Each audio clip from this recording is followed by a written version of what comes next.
ముస్తఫా తర్వాత నాకు ఎవరైనా బెస్ట్ అండ్ బెస్ట్ బ్రదర్ ఎవరైనా ఉన్నారంటే అది హనీఫ్ అన్నే. నా లైఫ్ లో నాకు మర్చిపోలేనంత అన్ని హెల్ప్ చేసి పెట్టాడు అన్న. ఇండియాకి వెళ్తున్నాను అనగానే ఆలోచించకుండా లీవ్ తీసుకొని అయితే నా రూమ్ కి అయితే వచ్చేసినాడు నన్ను ఎయిర్పోర్ట్ డ్రాప్ చేయడానికి. ఇంకా మేమైతే రెడ్ బుల్ సెక్షన్ లోకి అయితే వెళ్ళిపోయినాము, నేను హనీఫ్ అన్న. హనీఫ్ అన్న అయితే చిన్న రెడ్ బుల్, నేనైతే పెద్ద రెడ్ బుల్ అయితే తీసేసుకున్నాను. ఇంకా మా ముస్తఫా అన్న మేడం కి కూడా చాలా పెద్ద థ్యాంక్స్ చెప్పుకోవాలి. దేనికంటే నేను వెళ్తున్నాను, మా తమ్ముడు అయితే వెళ్తున్నాడు అనగానే వెళ్ళిపో, ఇంకా వద్దు, మీ తమ్ముడు బర్త్డే అన్నావు కదా, నువ్వు కూడా వెళ్ళి హ్యాపీగా సెలబ్రేషన్ చేసుకుని తర్వాత రా అని చెప్పేసింది వాళ్ళ మేడం వాడికి. ఇంకా మా హనీఫ్ బ్రో అయితే మాకైతే ఎయిర్పోర్ట్ లో అయితే డ్రాప్ చేసేసాడు. ఇంకా నైట్ ఫ్లైట్ అయితే 7 కి ఉంది. ఇంకా ఏమైనా తినలేదు, ఇంకా మెక్డొనాల్డ్ కి వెళ్దామని మా అన్న నన్ను మెక్డొనాల్డ్ కి తీసుకెళ్లిపోయినాడు. కాసేపు మా అన్న నాతో నువ్వు అందగాడివా నేను అందగాడినే అన్నాడు. కాసేపు అయితే నవ్వు ఆపుకోలేక బాత్రూమ్ లోకి వెళ్ళి అయితే నవ్వేశాను. అల్హమ్దులిల్లా నేను ఫ్లైట్ ఎత్తికినందుకు మా సార్లు అందరికి థ్యాంక్ యూ సో మచ్ చెప్పుకోవాలి. ఆఫ్టర్ 2 years తర్వాత నేనైతే జర్నీ చేస్తున్నాను మా ఇంటికి. ఈ రోజు మా సార్ వాళ్ళు కనుక లేకపోతే నేను ఫ్లైట్ ఎక్కేవాడిని కాదు, అసలు ఇండియాకి వెళ్ళేవాడిని కాదు. ఇంకా ఫ్లైట్ కదలడం అయితే స్టార్ట్ అయిపోయింది. ఇంకా మా అన్న ఒక డైలాగ్ వేసిండు, నీకు భయం అయితే నన్ను పట్టుకో గట్టిగా అని. అరే నీకే భయం అయితే నన్ను పట్టుకోరా, అమ్మాయిలకు గనక భయం వేస్తే నా ఫోటో వచ్చి వాళ్ళ మంచం కింద పెట్టుకొని పడుకుంటారని చెప్పి నేను. ఓయమ్మా చాలా చిన్న సెకల్లో ఎవరా నీలో నా బట్ట. ఆఫ్టర్ 2 years తర్వాత మళ్ళీ కల్కి సినిమా అయితే నేను ఫ్లైట్ లో చూస్తానని కల్లో కూడా అనుకోలేదు, అది కూడా హిందీలో. మా హమీద్ గాడు వాడి లెక్కతో నాకు 6 సార్లు చూపించాడు ఈ సినిమా.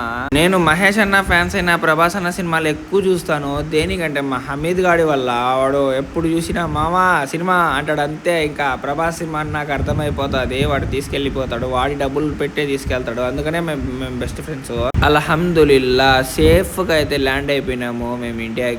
ఫ్లైట్ దిగిన వెంటనే ఇక్కడ పనిలో పెడదాం అనుకున్నాను మా ముసిఫాకి.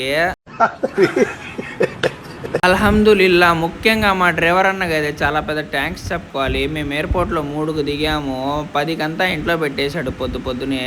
ఇంకా వచ్చిన వెంటనే ఫ్లైట్ లో అయితే బాగా పడుకున్నాను. ఇంకా డైరెక్ట్ గా స్నానం గినం చేసి హమీద్ గారి దగ్గరికి అయితే బయలుదేరిపోయాను. ఇంకా నేను హమీద్ దగ్గరికి వెళ్తున్నా అని చెప్పగానే మా ఇంట్లో వాళ్ళకి సరే వెళ్ళు అన్నారు. దేనికి ఎందుకు అని అడగరా అంటే వాడి దగ్గరికి వెళ్తున్నా అంటే మంచి పని కోసమే వెళ్తున్నావు నువ్వు వెళ్ళు అన్నారు. మా ఇంట్లో హమీద్ గాడికి చాలా పెద్ద మర్యాదనే ఉందండో.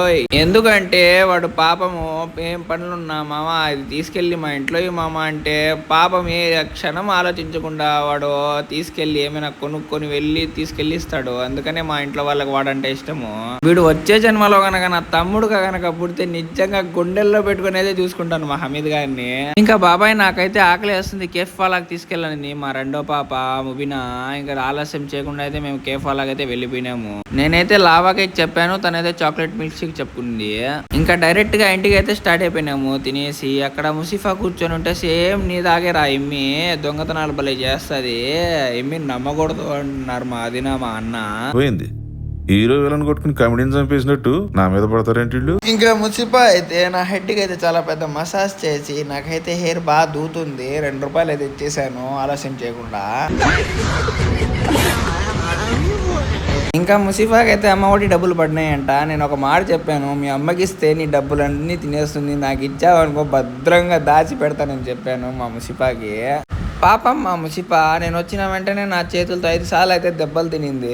మీ అందరికైతే బాయ్ చెప్తుంది. మా ముసిఫాతో కూడా వీడియోస్ అయితే చాలా ప్లాన్ చేసుకుని ఉన్నాము, అన్నీ వస్తాయి, గుంపులుగా దాచాము. అంతవరకు మా ఛానల్ని సబ్స్క్రైబ్ చేసుకోండి, లైక్ చేయండి, సపోర్ట్ చేయండి. థ్యాంక్స్ మరి, ఉంటాను మరి.